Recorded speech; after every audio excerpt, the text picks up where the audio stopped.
उपस्थित सर्व दर्शकांचे पुन्हा एकदा हार्दिक स्वागत. आपण हा कार्यक्रम आवर्जून पाहता याबद्दल आपले आभार. प्रियांनो, अनैतिकता आजच्या जगासाठी काही नवीन नाही. वर्तमानपत्र, सिनेमा, टी व्हीवर येणाऱ्या मालिका, इंटरनेट कोणतेही नाव घ्या. त्यामध्ये अनैतिकतेमध्ये जगणाऱ्या व्यक्तींशिवाय दुसरे काय आहे? याबद्दल आपल्याला पुष्कळसे पाहायला मिळते, वाचायला मिळते. पण कधी आपण विचार केला काय की अनैतिकतेबद्दल देवाचे वचन काय शिकवते? आज आपण याच विषयावर अध्ययन करणार आहोत. तर मग चला प्रियानो, आपण आपल्या अध्ययनाची सुरुवात करूया. श्रोत्यानो, आज आम्ही लेवीचे पुस्तक ह्याच्या 18व्या अध्यायाला सुरुवात करीत आहोत. या अध्यायामध्ये अनैतिक आचरण वर्ज्य 7व्या आज्ञेचे विस्तारपूर्वक निवेदन सांगण्यात आलेले आहे. इथपर्यंत विधीपूर्ण शुद्ध होण्याविषयी नियम देण्यात आलेत. धार्मिक विधींविषयक नियम मांडण्यात आलेत. आता 18, 19 आणि 20 अध्यायांमध्ये एक विशेष भाग आहे जो 10 आज्ञांना जीवनाच्या परिस्थितीला लागू करतो. परमेश्वर आता त्याच्या लोकांच्या जीवनाच्या नैतिक बाबींना हाताळत आहे. हा भाग 18व्या अध्यायाच्या 1 ते 5 वचनांमध्ये हेतू सांगण्याद्वारे सुरू होतो आणि 20व्या अध्यायाच्या शेवटी औपचारिक भाषणाद्वारे बंद होतो. हे फार महत्वाचे अध्याय आहेत, कारण ते ह्यामध्ये त्याच्या लोकांच्या सामाजिक जीवनावर जे प्रतिबंध आणि नियम लावण्यात आले आहेत त्याचे कारण देतात. आम्ही अशा दिवसांमध्ये राहत आहोत श्रोत्यानो, जेथे नैतिक पाया तुटलेला आणि काढून टाकलेला आहे. नाक मुरडणारे नास्तिकवादी विचारतात की नियम कोण बनवतात आणि चूक बरोबर, योग्य अयोग्य काय आहे? हेतू सांगणारी प्रस्तावना व शेवटचे भाषण दुहेरी स्पष्टीकरण आम्हाला देते. पहिली गोष्ट, प्रस्तावनेत 3 वेळा दुसऱ्या वचनात, 4थ्या वचनात आणि 5व्या वचनात वचन सांगते की मी परमेश्वर तुमचा देव आहे. परमेश्वर नियम बनविणारा आहे. 10 आज्ञा मोडणे अयोग्य किंवा चूक आहे, कारण परमेश्वर तसे म्हणतो. दुसरी गोष्ट, शेवटले भाषण दुसरे कारण देते. लेवीचे पुस्तक 20 अध्याय 26 वचन सांगते, तुम्ही माझ्या प्रित्यर्थ पवित्र व्हावे, कारण मी परमेश्वर पवित्र आहे. तुम्ही माझेच असावे म्हणून मी तुम्हाला इतर राष्ट्रांपासून वेगळे केले आहे. परमेश्वर त्याच्या लोकांनी पवित्र असावे अशी मागणी करतो. जीवनाच्या प्रत्येक परिस्थितीत शुद्धता किंवा पवित्रता असावी ही देवाची आज्ञा आहे. हा अध्याय 7व्या आज्ञेला विशेष करून हाताळतो. व्यभिचार म्हणजे काय हे विस्तारपूर्वक सांगतो. यौन संबंधी पाप हा विषय आहे. हेच पाप आहेत जे अवनत झालेला समाज व साम्राज्याचे पतन व कमजोरी ह्यांचे चिन्ह आहेत. आता श्रोत्यानो, सामाजिक बंधनांची प्रस्तावना आपण पाहूया. 18 अध्याय 1 ते 5 वचने. परमेश्वर मोशेला म्हणाला, इस्रायल लोकांना सांग की मी परमेश्वर तुमचा देव आहे. तुम्ही ज्या मिसर देशात राहत होता तेथील चालीरीतींना अनुसरून चालू नका. तसेच ज्या कनान देशात मी तुम्हाला घेऊन जात आहे तेथील चालीरीतींना अनुसरून चालू नका व तेथील विधींप्रमाणे चालू नका. माझ्याच नियमांप्रमाणे चाला आणि माझेच विधी पाळा, म्हणजे त्याप्रमाणे वागा. मी परमेश्वर तुमचा देव आहे. म्हणून तुम्ही माझे विधी व माझे नियम पाळावे. ते जो पाळील तो त्यांच्या योगे जिवंत राहील. मी परमेश्वर आहे. हे लोक नुकतेच मिस्रमधून बाहेर निघालेले होते आणि तेथे त्यांनी ह्या सर्व गोष्टी ज्यांना परमेश्वराने मनाई केली होती त्या केल्या होत्या. अगदी किळसवाण्या ज्या पापाचा उल्लेख केला गेला आहे तो मिस्रच्या लोकांच्या जीवनाची रीती होती. त्या पापी आणि दूषित वातावरणापासून व त्यांच्या परिणामापासून देवाला आपल्या लोकांना अलग करावे लागले. ते कनान देशात जिथे दूध आणि मधाचे प्रवाह होते तेथे जात होते. परंतु कनानमध्ये फक्त हेच लोक नव्हते, कनानी लोक सुद्धा होते. ते सुद्धा अनैतिकतेने भरलेले होते. परमेश्वराने पाहिले की आता इस्रायली सैतान व खोल निळा समुद्र किंवा खडक आणि कठीण जागेत फसले आहेत. मिस्रचे लोक त्यांच्या मागे होते आणि कनानी लोक त्यांच्या समोर होते व दोघेही फार भयंकर अशा अनैतिकतेने भरलेले होते. आज श्रोत्यानो, आम्ही अशा दिवसात आहोत जेथे लैंगिक किंवा यौन क्रांतीविषयी बोलल्या जाते. लोकांनी लेवीचा 18वा अध्याय वाचला किंवा नाही ह्याचे मला जरा कुतूहल वाटते. मिस्र व कनानमध्ये जी अनैतिकता होती तीच आज सुद्धा आमच्या जगामध्ये आहे. काहीच नवीन नाही. परमेश्वर म्हणतो, मी परमेश्वर तुमचा देव आहे. मी परमेश्वर आहे. नियम कोण बनवतो? परमेश्वर बनवतो. आपणापैकी काही म्हणतील की आम्ही त्या नियमांना पाळू इच्छित नाही. श्रोत्यानो, हे सर्व तुमच्यावर अवलंबून आहे. परंतु तरीसुद्धा परमेश्वर नियम बनवतो. नास्तिक कुठल्याही वादाने संतुष्ट होणार नाही, कारण तो स्वतः नियम बनवतो आणि तो स्वतःचाच ईश्वर असतो. जर आपण ही संपूर्ण सृष्टी निर्माण करू शकता व सर्व ग्रह, सूर्य, चंद्र आणि तारे, तर तुम्ही तुमच्या 10 आज्ञा बनू शकाल. परंतु जोपर्यंत तुम्ही परमेश्वराने निर्माण केलेल्या जगात राहत आहात, त्याने निर्माण केलेली हवा, सूर्यप्रकाश, पाणी जीवनासाठी उपयोगात आणत आहात, त्याच्या पृथ्वीवर आपण चालत आहात आणि त्यासाठी आपण भाडे देत नाही, तुमच्याकरिता त्याच्या आज्ञा पाळणेच योग्य राहील. तो आम्हाला सांगतो की जर आम्ही त्याच्या आज्ञा तोडू तर त्यासाठी आम्हाला किंमत द्यावी लागेल. आणि श्रोत्यानो, आपण ती किंमत द्याल.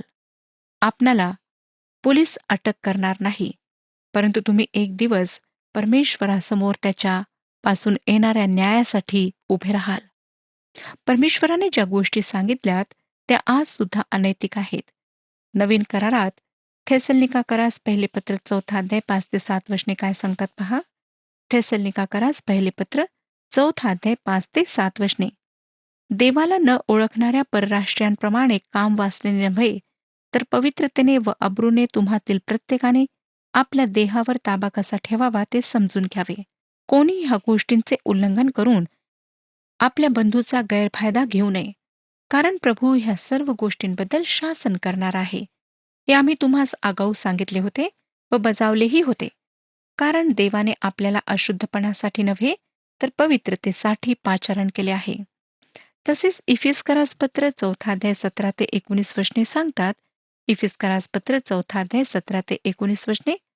म्हणून मी हे म्हणतो व प्रभूमध्ये निश्चितार्थाने सांगतो की परराष्ट्रीय भ्रष्ट मनाने चालत आहेत, त्याप्रमाणे तुम्ही ह्यापुढे चालू नये. त्यांची बुद्धी अंधकारमय झाली आहे. त्यांच्या अंतकरणातील कठीणपणामुळे त्यांच्यात अज्ञान उत्पन्न होऊन ते देवाच्या जीवनाला पारखे झालेले आहेत. ते कोडगे झाल्यामुळे त्यांनी हवरेपणाने सर्व प्रकारची अशुद्धता करण्यासाठी स्वतःला कामातूरपणास वाहून घेतले आहे. करिंथकरास पहिले पत्र 5 अध्याय 11 वचन बघा. करिंथकरास पहिले पत्र 5 अध्याय 11 वचन. म्हणून मी तुम्हाची लिहिले होते, त्याचा अर्थ असा की बंधू म्हटलेला असा कोणी जर जारकर्मी, लोभी, मूर्तीपूजक, चहाडी, मद्यपी किंवा वित्तहरण करणारा असला तर तशाची संगत धरू नये, त्याच्या पंक्तीसही बसू नये. पेत्राचे दुसरे पत्र पहिला अध्याय 4 वचन पहा. पेत्राचे दुसरे पत्र पहिला अध्याय 4 वचन. त्यांच्या योगे मोलवान व अतिमहान अशी वचने आपल्याला देण्यात आली आहेत, यासाठी की त्यांच्याद्वारे तुम्ही वासनेपासून उत्पन्न होणारी जगातील भ्रष्टता चुकून ईश्वरी स्वभावाचे वाटेकरी व्हावे. श्रोत्यांनो, नवीन करारातील पत्रातून घेण्यात आलेली ही वचने तुमच्याशी आणि माझ्याशी बोलतात. देवाचे लेकरू, मग ते कितीही वयाचे असो, त्याला पवित्र जीवन जगण्यासाठी पाचारण करण्यात आले आहे. करिंथकरास पहिले पत्र 3 अध्याय 16 आणि 17 वचने. करिंथकरास पहिले पत्र 3 अध्याय 16 आणि 17 वचने मी आपणाकरिता वाचत आहे. तुम्ही देवाचे मंदिर आहात आणि तुम्हामध्ये देवाचा आत्मा वास करीतो, हे तुम्हास ठाऊक नाही काय? जर कोणी देवाच्या मंदिराचा नाश करीतो तर देव त्याचा नाश करेल, कारण देवाचे मंदिर पवित्र आहे, तेच तुम्ही आहात. इफिस्करास पत्र पहिला अध्याय 4 वचन. इफिस्करास पत्र पहिला अध्याय 4 वचन. त्याप्रमाणे आपण त्याच्या समक्षतेत पवित्र व निर्दोष असावे, म्हणून त्याने जगाच्या स्थापनेपूर्वी आपल्याला ख्रिस्ताच्या ठायी निवडून घेतले. पेत्राचे पहिले पत्र पहिला अध्याय 16 वचन. पेत्राचे पहिले पत्र पहिला अध्याय 16 वचन. कारण असा शास्त्रलेख आहे की तुम्ही पवित्र असा, कारण मी पवित्र आहे. श्रोत्यानो, परमेश्वर आम्हाला पवित्रतेसाठी पाचारण करतो. जे लोक ख्रिस्ताकरिता अनेक लोकांपर्यंत शुभवर्तमान घेऊन गेले, त्यांच्या जीवनाद्वारे त्यांनी जो प्रचार केला, त्या शुभवर्तमानाचा त्यांच्या जीवनावर प्रथम परिणाम झालेला होता. परमेश्वराने ही सृष्टी निर्माण केली व तोच हिला चालवित आहे आणि तो म्हणतो, मी तुमचा परमेश्वर आहे. त्याने आमच्याशी समेट केला आहे. त्याला आमची रचना माहिती आहे, तरी तो आमच्यावर प्रीती करतो. श्रोत्यानो, जर आपला देवाशी समेट झालेला आहे, तर आपण अवश्य त्याला संतोष व्हाल. देवाची संतान पवित्र आत्म्याने भरल्या जाऊन देहाच्या पापांना न करता आत्म्याचे फळ निर्माण करेल. आता नातेसंबंधात लैंगिक संबंधांवर निर्बंध सांगण्यात आलेला आहे. 6वं वचन बघा. तो म्हणतो, तुमच्यापैकी कोणी आपल्या जवळच्या आप्ताची काया उघडी करावयास जवळ जाऊ नये. मी परमेश्वर आहे.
जवळच्या नातेवाईकाशी लैंगिक संबंध असू नयेत, हा संपूर्ण भाग 7व्या आज्ञेला विस्तारपूर्वक सांगतो. रक्तसंबंधातले कोणीही. परमेश्वर अगदी विशिष्ट गोष्टीबाबत सांगत आहे व कारण तो देतो ते हे की मी परमेश्वर आहे. 7वं आणि 8वं वचन. तू आपल्या बापाची काया अर्थात आपल्या आईची काया उघडी करू नको. ती तुझी आई आहे म्हणून तू तिची काया उघडी करू नको. आपल्या सावत्र आईची काया ही उघडी करू नको. ती तुझ्या बापाचीच काया होय. हे पाप करिंथ येथील मंडळीत होते. पॉल फार मोठ्या आवेशाने अशा व्यक्तीला दोषी ठरवतो. करिंथकरास पहिले पत्र 5वा अध्याय आणि पहिलं वचन सांगतं. करिंथकरास पहिले पत्र 5वा अध्याय पहिले वचन. मला अशी खबर मिळाली आहे की तुमच्यामध्ये प्रत्यक्ष जार कर्म चालू आहे आणि असले जार कर्म की जे परराष्ट्रीयांमध्ये देखील आढळत नाही. म्हणजे तुम्हातील कोणी एकाने आपल्या बापाची बायको ठेवली आहे. परमेश्वराने पाप काय आहे श्रोत्यानो हे फार अचूकपणे सांगितले आहे. कोणीही ह्या बाबतीत चूक करू शकत नाही. आता 9 ते 15 वचने मी आपणाकरिता वाचत आहे. 18वा अध्याय 9 ते 15 वचने. आपली बहीण, मग ती सखी असो किंवा सावत्र असो, ती घरी जन्मलेली असो किंवा बाहेर जन्मलेली असो, तिची काया उघडी करू नको. आपली नात, मग ती मुलाची मुलगी असो किंवा मुलीची मुलगी असो, तिची काया उघडी करू नको, कारण ती तुझीच काया होय. तुझ्या बापाच्या बायकोला तुझ्या बापापासून झालेली मुलगी तुझी बहीणच आहे, म्हणून तिची काया उघडी करू नको. आपल्या आतेची काया उघडी करू नको, ती तुझ्या बापाची जवळची आप्त होय. आपल्या मावशीची काया उघडी करू नको, कारण ती तुझ्या आईची जवळची आप्त होय. आपल्या चुलत्याची काया उघडी करू नको, म्हणजे त्याच्या बायकोशी गमन करू नको, ती तुझी चुलती होय. आपल्या सुनेची काया उघडी करू नको, ती तुझ्या मुलाची बायको होय. तिची काया उघडी करू नको. रक्ताद्वारे किंवा विवाहाद्वारे जे नाते स्थापित होते त्याविषयी ह्या भागात सांगितलेले आहे.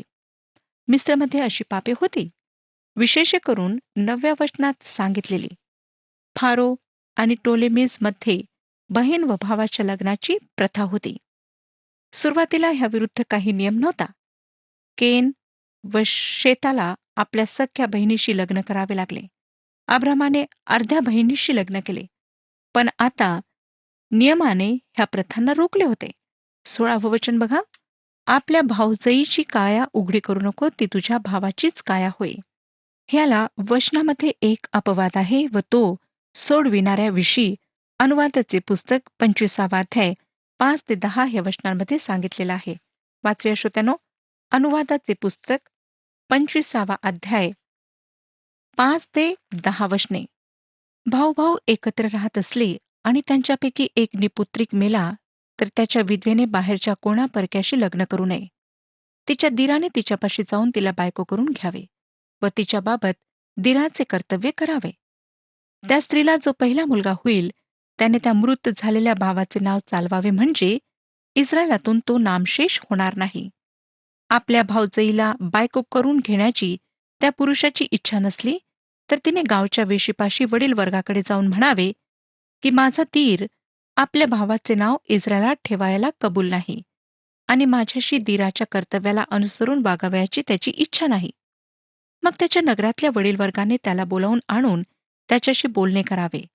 तो आपलाच हेका चालून म्हणाला की हिला बायको करून घेण्याची माझी इच्छा नाही, तर त्याच्या भावजेने वडील वर्गात देखत त्याच्याजवळ येऊन त्याच्या पायातले पायतण काढावे आणि त्याच्या तोंडावर थुंकून म्हणावे, जो कोणी आपल्या भावाचे घराणे चालवित नाही त्याचे असेच करावे. पायतण काढलेल्या पुरुषाचे घराणे असे त्याचे नाव इस्रायलात पडेल. श्रोत्यानो, पुढे 18वा अध्याय 17 आणि 18 वचने सांगतात. एखाद्या स्त्रीची आणि तिच्या मुलीची, अशा दोघींचीही काया उघडी करू नको. तिची नात, मग ती तिच्या मुलाची मुलगी असो अथवा मुलीची मुलगी असो, तिला आपली बायको करून घेऊन तिची काया उघडी करू नको. त्या जवळच्या आप्त होत. असे करणे अतिदुष्टपणा होय. तू आपल्या बायकोच्या बहिणीला आपली बायको करून तिला सवत करू नको. ती जिवंत असता तिच्यासह तिच्या बहिणीची काया उघडी करू नको. श्रोत्यानो, हे नाते रक्ताद्वारे नाही परंतु विवाहाद्वारे आहे. ह्या दोन्ही वचनात एकाच वेळी 2 बायका ठेवण्याविषयी संदर्भ आहे. ही समस्या याकोबाला झेलावी लागली. 2 सख्या बहिणी लिया आणि राहेल बायको म्हणून त्याने केल्या होत्या. त्यांच्या कुटुंबाची कहाणी काही आनंददायक नाही. लक्षात घ्या की याकोब 10 आज्ञा देण्यापूर्वीच्या काळात राहिलेला होता. 19 आणि 20 वचने. स्त्री ऋतुमती झाल्याने अशुद्ध असते, तोपर्यंत तिची काया उघडी करण्यासाठी तिच्यापाशी जाऊ नको. तू आपल्या शेजाऱ्याच्या बायकोशी गमन करून तिच्यासह अशुद्ध होऊ नको. रोजच्या जीवनात पवित्रता देवाच्या कुटुंबाचे चिन्ह आहे. निवास मंडपात उपासनेसाठी पवित्र जागा होती. घर हे राष्ट्रात राहण्यासाठी एक पवित्र जागा होती. नवीन करारात सुद्धा श्रोत्यांनो ह्याविषयी बरेच सांगण्यात आलेले आहे. 21वं वचन. आपल्या संतानापैकी कोणाचाही मोलख देवतासाठी होम करू नको. ह्या प्रकारे तुझ्या देवाच्या नावाला कलंक लावू नको. मी परमेश्वर आहे. हे वचन थोडे विषयाला हटून असल्यासारखे वाटते, परंतु मोलेक ह्या देवताची पूजा लैंगिक बाबीशी संबंधित होती. मोलेकच्या प्रतिमेला अगदी लाल होऊपर्यंत गरम करण्यात येई आणि लेकराच्या शरीराला त्याच्या हातावर ठेवण्यात येई. किती भयंकर ते दृश्य असेल ह्याची कल्पना करणे कठीण आहे श्रोत्यानो. काहींना वाटतं की असे घडले असावे ह्यावर विश्वास ठेवणे कठीण आहे. तरी सुद्धा पवित्र शास्त्र अशाच एका प्रथेविषयी संदर्भ देते. राजाचे दुसरे पुस्तक 17वा अध्याय 31 वचन. राजाचे दुसरे पुस्तक 17वा अध्याय 31 वचन. आणि अव्वी येथील लोकांनी निभज व तरतार्क अशी दैवते बनविली आणि सफरवी लोकांनी आपल्या मुलांचा सफरव्यांची दैवते अद्रमेलेक व अन्नमेलेक यापुढे अग्नीत होम करून ती अर्पिली. इर्मयाचे पुस्तक 7वा अध्याय 31 वचन सांगते. इर्मयाचे पुस्तक 7वा अध्याय 31 वचन. आपल्या पुत्रांचा व आपल्या कन्यांचा अग्नीत होम करण्यासाठी बेन हिमोनाच्या खोऱ्यातील तोफेतात त्यांनी उच्च स्थाने बांधली आहेत. मी त्यास असली आज्ञा केली नव्हती, ती माझ्या मनातही आली नव्हती. श्रोत्यानो, ह्या भयंकर प्रथेने देवाच्या पवित्र नावाचा अनादर केला. परमेश्वराचे लेकरांप्रती प्रेम उत्पत्तीच्या पुस्तकापासून प्रगटीकरणाच्या पुस्तकापर्यंत आम्हाला आढळते. प्रभू येशूने म्हटले, लहान बाळकास मजकडे येऊ द्या. आता आपण 22वं वचन वाचूया. 18वा अध्याय 22 वचन. स्त्री गमनाप्रमाणे पुरुष गमन करू नको, हे अमंगळ कृत्य होय. परमेश्वर ह्या सर्व भयंकर पापांचा धिक्कार करतो. जुन्या व नवीन करारात अनेक वचने आम्हाला सापडतात, जी ह्या विषयाविषयी आम्हाला सांगतात की परमेश्वराला ह्याचा तिरस्कार आहे, वीट आहे. रोमकरासपत्र 1 अध्याय 24 ते 28 वचने सांगतात. रोमकरासपत्र 1 अध्याय 24 पासून 28 वचने आपण वाचूया. यामुळे ते आपल्या मनाच्या वासनात असताना देवाने त्यांना अशुद्धतेच्या स्वाधीन केले, असे की त्यांच्या देहाची त्यांच्यातच विटंबना व्हावी. त्यांनी देवाच्या खरेपणाची लबाडीशी अदलाबदल केली आणि निर्माणकर्त्याऐवजी निर्मितांची भक्ती व सेवा केली. तो निर्माणकर्ता तर युगानुयुग धन्यवादित आहे. आमेन. या कारणामुळे देवाने त्यांना दुर्वासनांच्या स्वाधीन केले. त्यांच्यातल्या स्त्रियांनी शरीराचा नैसर्गिक उपभोग सोडून विपरीत आचरण केले.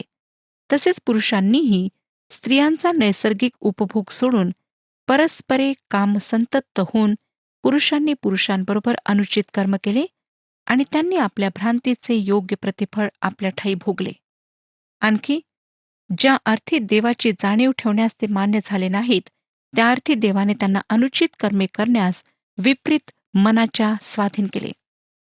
जे काही ह्या वचनांमध्ये सांगितलेले आहे श्रोत्यानो, ते आज आम्हाला अगदी साधारण असे वाटते आणि ते सगळीकडे आहे. सदोम आणि गमोराची स्थिती अनेक देशांची आहे. लोक स्वतःवर परमेश्वराचा न्याय ओढून घेत आहेत. परमेश्वर यशायाचे पुस्तक 48वा अध्याय आणि 22व्या वचनामध्ये म्हणतो, माझ्यासोबत उघडा. यशायाचे पुस्तक 48वा अध्याय आणि 22वे वचन. परमेश्वर म्हणतो, दुर्जनास शांती नसते. आता आपण 23वं वचन वाचूया. कोणत्याही पशुशी गमन करून त्याच्यासह अशुद्ध होऊ नको. स्त्रीने पशुशी गमन करावयास त्याच्यापाशी जाऊ नये, हे विपरीत कृत्य होय. हे खरोखर वर्णन करण्याजोगे नाही आणि ह्याचा सर्व सैतानाच्या गोष्टींशी संबंध आहे. 24 आणि 25 वचने बघा. असल्या प्रकारचे कोणतेही कृत्य करून अशुद्ध होऊ नका, कारण जी राष्ट्रे मी तुमच्यासमोर घालविणार आहे ती असल्या सर्व कृत्यांनी अशुद्ध झाली आहेत. त्यांचा देशही भ्रष्ट झाला आहे, म्हणून त्यांच्या दुष्टतेमुळे मी त्यांचा समाचार घेत आहे व तो देश आपल्या रहिवाशांचा त्याग करीत आहे. श्रोत्यानो, पॅलेस्टाईनमधील प्रदेशांना अगदीच दूर टाकण्यात आले, कारण ते अशा प्रकारच्या पापात पडले व ह्याच कारणामुळे त्यांना दूर करण्यात आले. त्यांच्यामध्ये जे काही घडत होते ते परमेश्वर सहन करू शकला नाही. परमेश्वराने एरिओमधील कुठल्याच वस्तूला, सोन्याला, वस्त्राला स्पर्श करू नका असे त्यांना सांगितले. ते का? कारण फार भयंकर अशा पापात ते लोक जीवन व्यतीत करीत होते. परमेश्वराने योग्य कारणामुळेच त्यांना दूर केले. लक्षात घ्या की ही पृथ्वी परमेश्वराची आहे. तो हिचा मालक आहे. आम्ही फक्त ह्या ठिकाणी भाडे करू, प्रवासी आहोत. पण जर योग्य प्रकारे ह्या पृथ्वीचा आम्ही वापर करू तर परमेश्वर आम्हाला आणि ह्या पृथ्वीला आशीर्वादित करेल. आणि जर आम्ही वापर करणार नाही, तर मग न्याय ठरलेला आहे. आता श्रोत्यानो, आपण 26 ते 30 वचने वाचूया. ह्याकरिता तुम्ही माझे विधी व नियम पाळावे आणि स्वदेशीय अथवा तुमच्यात राहणारा परदेशीय ह्यापैकी कोणीही असले अमंगळ कृत्य करू नयेत. कारण तुमच्या पूर्वीच्या ह्या देशात राहणाऱ्या लोकांनी असली सर्व अमंगळ कृत्य केल्यामुळे हा देश भ्रष्ट झाला आहे. तुमच्या पूर्वीच्या राष्ट्रांचा जसा ह्या देशाने त्याग केला, तसा तुम्ही देश भ्रष्ट केल्यास तुमचाही त्याने त्याग करू नये. जे कोणी असली अमंगळ कृत्ये करीतील, त्या सर्वांचा स्वजनातून उच्छेद व्हावा. ही जी आज्ञा मी तुम्हाला केली आहे, ती तुम्ही पाळावी. तुमच्यापूर्वी प्रचलित असलेल्या अमंगळ चालीरीतीप्रमाणे तुम्ही चालू नये व त्यांच्यामुळे अशुद्ध होऊ नये. मी परमेश्वर तुमचा देव आहे. श्रोत्यानो, देवाने त्याच्या लोकांना दुहेरी चेतावणी दिली की जर ते असेच वागत राहतील तर त्यांच्यावर फार भयंकर असा न्याय येईल. भूमी पवित्र राहायलाच हवी आणि परमेश्वराचा अंतिम उद्देश आहे की पृथ्वी नीतिमत्वाने आच्छादली जावी. आज सुद्धा परमेश्वर हेच कार्य करीत आहे. त्याने उपाय केलेला आहे आणि तो उपाय म्हणजे प्रभू येशू ख्रिस्त. प्रभू येशू ख्रिस्ताच्या द्वारेच ह्या सर्व भयंकर पापांपासून आम्ही मुक्ती प्राप्त करू शकतो आणि आम्हाला तारणाचे आश्वासन देण्याकरिता, सार्वकालिक जीवन देण्याकरिता फक्त तो समर्थ आहे. म्हणून त्याच्या जवळ या आणि आपले जीवन त्याच्या हातात समर्पित करून त्याला आपला व्यक्तिगत तारणारा म्हणून स्वीकारा. परमेश्वर आपणा सर्वांस ह्या विषयात मार्गदर्शन करो आणि आपणास आशीर्वाद देऊ. हा कार्यक्रम आपणास आवडला काय? आता आम्हाला एक मिस कॉल करा आणि आपण पुढील विजेता होऊ शकता.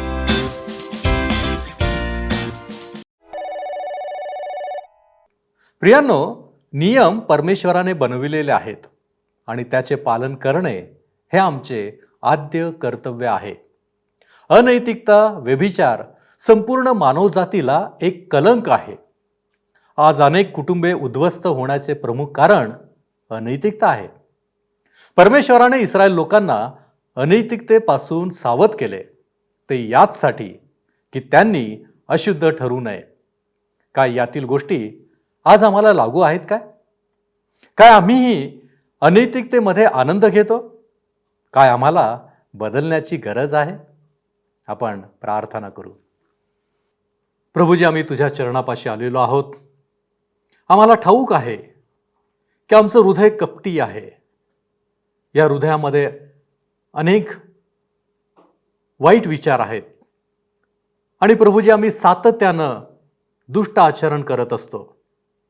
परंतु प्रभू परमेश्वरा, तुझी इच्छा आहे अनैतिकता आमच्यामध्ये असू नये, व्यभिचार आमच्यामध्ये असू नये. आणि म्हणूनच प्रभूजी, जे मार्गदर्शन तू केलंस याबद्दल आम्ही तुझे उपकार मानतो, तुला धन्यवाद देतो. प्रभूजी, आम्ही स्वतःला तुझ्या हाती सोपवितो आणि तुला विनंती करतो बापा की आम्हाला या सर्व अनैतिकतेमधून बाहेर काढ. प्रभूजी, आम्हाला ज्ञान दे, तू आम्हाला बुद्धी दे आणि या सर्व गोष्टींपासून दूर राहण्यासाठी तुझी कृपा तू आम्हाला पुरव. तारणारा प्रभू येशू ख्रिस्त याच्या गोड आणि गौरवी नावात ही प्रार्थना केली आहे, म्हणून तो ऐक. आमेन. आपली पापे पदरी घ्या आणि पापापासून दूर राहा. प्रभू आपणास मार्गदर्शन करो.